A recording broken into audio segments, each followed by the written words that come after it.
नमस्कार, news room में आप सभी का स्वागत है। यदि आपको बैंक से लोन की जरूरत पड़ जाए तो बैंक वाले आपसे तमाम तरह के दस्तावेज लेते हैं, गारंटर के हस्ताक्षर भी लेते हैं और आप यदि लोन की किस्त समय पर नहीं चुका पाएं तो आपसे तगड़ा ब्याज और तमाम तरह की पेनल्टी भी वसूलते हैं। लेकिन यह तगड़ा ब्याज और पेनल्टी आम लोगों से तो वसूल ली जाती है, लेकिन अक्सर बड़े कारोबारी बैंक की मिलीभगत से लोन घोटाला कर देते हैं और बचकर निकल जाते हैं।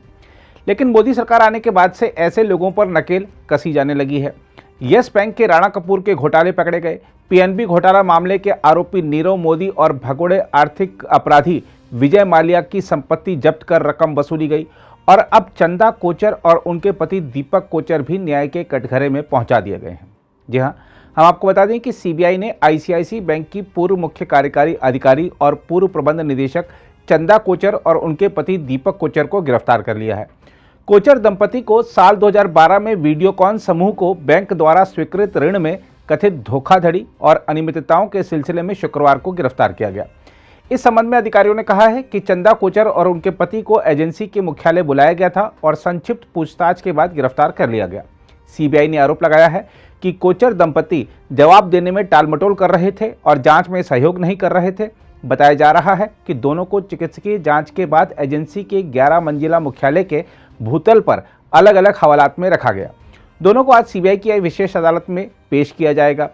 अधिकारियों ने बताया है कि सीबीआई ने चंदा कोचर, उनके पति दीपक कोचर और वीडियोकॉन समूह के वेणुगोपाल धूत के साथ साथ new power renewables, supreme energy, Videocon international electronics limited और वीडियोकॉन इंडस्ट्रीज लिमिटेड को आपराधिक साजिश और भ्रष्टाचार निरोधक अधिनियम से संबंधित आईपीसी के धाराओं के तहत दर्ज प्राथमिकी में आरोपी के रूप में दर्ज किया था। अधिकारियों ने बताया है कि ऐसा आरोप है कि वीडियोकॉन के प्रवर्तक वेणुगोपाल धूत ने साल 2012 में आईसीआईसी बैंक से वीडियोकॉन समूह को 3250 करोड़ रुपए का कर्ज मिलने के बाद कथित तौर पर न्यू पावर में करोड़ों रुपए का निवेश किया। हम आपको यह भी बता दें कि सीबीआई ने साल 2019 में प्राथमिकी दर्ज करने के बाद एक बयान में कहा था कि यह आरोप लगाया गया था कि आरोपियों ने आईसीआईसी बैंक को धोखा देने के लिए आपराधिक साजिश में निजी कंपनियों को कुछ ऋण मंजूर किए थे। जहां तक चंदा कोचर की बात है तो आपको बता दें कि देश में निजी क्षेत्र के सबसे बड़े बैंक आईसीआईसी बैंक की सीईओ रही चंदा कोचर को साल 2018 में अपने पद से हाथ धोना पड़ा था। बैंक में 34 साल का उनका लंबा सफर यूं खत्म होगा, इसका शायद उन्हें भी अंदेशा नहीं रहा होगा। हम आपको यह भी बता दें कि चंदा कोचर की ओर से वीडियोकॉन समूह को कर्ज देने में अनियमितता बरते जाने के मामले का जब खुलासा हुआ था तब आईसीआईसी बैंक ने जांच बैठाने का ऐलान किया था और चंदा कोचर को 18 जून 2018 से लंबी छुट्टी पर भेज दिया गया था और यह लंबी छुट्टी आखिरकार बैंक की सीईओ और प्रबंध निदेशक पद से उनकी छुट्टी ही करा गई थी। चंदा कोचर ने जिस तरह 1984 में मैनेजमेंट ट्रेनी के तौर पर आईसीआईसी बैंक से करियर की शुरुआत करके इसके सीईओ और एमडी पद तक का सफर तय किया, उसके चलते वह देश विदेश में महिलाओं के लिए एक बड़ी प्रेरणा बनकर उभरी थी। खुद चंदा कोचर ने महिला सशक्तिकरण की दिशा में काफ़ी प्रयास किए थे। बैंक के कारोबार को देश और विदेश में नई ऊंचाई पर पहुंचाया था और उनके कार्यकाल में बैंक की शाखाओं का ही विकास नहीं किया गया बल्कि तकनीक के उपयोग के मामले में भी आईसीआईसी बैंक अन्य बैंकों से काफ़ी आगे निकल गया था। उल्लेखनीय है कि चंदा कोचर को 1 मई 2009 को आईसीआईसी बैंक का सीईओ बनाया गया था और उन्होंने भारत में रिटेल बैंकिंग को नई दिशा देने में बड़ा योगदान दिया था। चंदा कोचर का नाम कई बार वैश्विक पत्रिकाओं ने दुनिया की शक्तिशाली महिलाओं की सूची में भी शुमार किया था, लेकिन बैंक के बढ़ते एनपीए जब खतरे के निशान से ऊपर जाने लगे और वीडियोकॉन समूह को कर्ज देने के मामले में हितों के टकराव का मुद्दा सामने आया तो सिर्फ चंदा कोचर की ही नहीं बल्कि पूरे बैंक की छवि प्रभावित हुई। अगर इस मामले को समझने का प्रयास करें तो जो कुछ बातें स्पष्ट तौर पर नजर आती हैं वह यह है कि आईसीआईसी बैंक ने वर्ष 2012 में वीडियोकॉन समूह को एसबीआई के नेतृत्व में बनाए गए एक कंसोर्टियम में शामिल होकर 3250 करोड़ रुपए का कर्ज दिया था। बताया जाता है कि इस कंसोर्टियम में 20 बैंक शामिल थे जिन्होंने कुल 40,000 करोड़ रुपए का कर्ज वीडियोकॉन समूह को दिया था।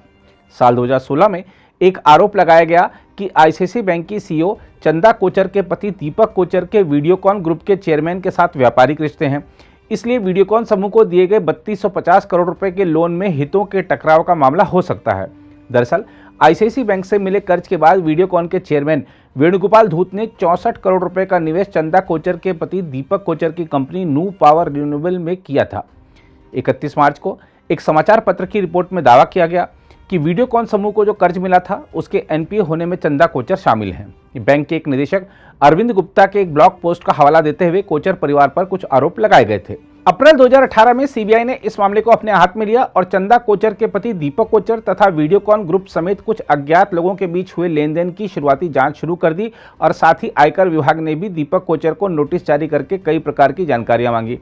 इस मामले में सीबीआई ने चंदा कोचर के देवर राजीव कोचर से भी पूछताछ की। यही नहीं, जब राजीव कोचर कथित रूप से देश छोड़कर जाने की तैयारी कर रहे थे उसी समय आव्रजन विभाग ने उन्हें हवाई अड्डे से हिरासत में ले लिया था। सीबीआई ने दीपक कोचर और वेणुगोपाल धूत का आमना सामना भी कराया था। मामले को गर्माता देख और रोजाना नए तथ्यों के सामने आने से 25 मई को सेबी ने आईसीआईसीआई बैंक और उसकी प्रबंध निदेशक चंदा कोचर को वीडियोकॉन कर्ज मामले में नोटिस जारी करके जवाब मांगा।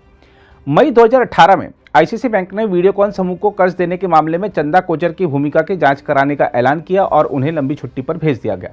हालांकि पहले आईसीआईसीआई बैंक ने चंदा कोचर के प्रति पूर्ण समर्थन और विश्वास व्यक्त किया था, लेकिन जैसे जैसे इस मामले की परतें उतरती गईं शायद बैंक के लिए चंदा कोचर का पक्ष लेना मुश्किल होता जा रहा था और इसीलिए उनसे निजात पा ली गई। बहरहाल चंदा कोचर का मामला हो या यस बैंक के राणा कपूर का मामला हो, यह सब हमारे बैंकिंग तंत्र की उन खामियों को उजागर करते हैं जिसमें एक ही पद को इतना शक्तिशाली बना दिया जाता है कि अनियमितताओं का जब तक खुलासा होता है तब तक बहुत देर हो चुकी होती है। यह कर्ज का मामला हालांकि कांग्रेस नेतृत्व वाली यूपीए सरकार के दौरान का है, इसलिए बीजेपी कह सकती है कि हमारे कार्यकाल में कार्रवाई हुई। यहाँ कहीं ना कहीं प्रधानमंत्री नरेंद्र मोदी के उन आरोपों की पुष्टि होती है जिसमें वह यूपीए सरकार के दौरान फोन बैंकिंग के जरिए बड़े खेल होने का आरोप लगाते रहे हैं। चंदा कोचर मामले में जो भी सत्य हो, उम्मीद की जानी चाहिए कि वह जल्द सामने आएगा और जो लोग भी आम जनता के पैसे को डुबाने के आरोपी हैं उन्हें न्याय के कटघरे में लाया जाएगा। अगर आप भी लेना चाहते हैं देश दुनिया की तमाम जानकारी तो आज ही सब्सक्राइब करें हमारे चैनल को। साथ ही नीचे दिए बेल आइकन को जरूर दबाएं ताकि हर अपडेट आप तक पहुंच सके।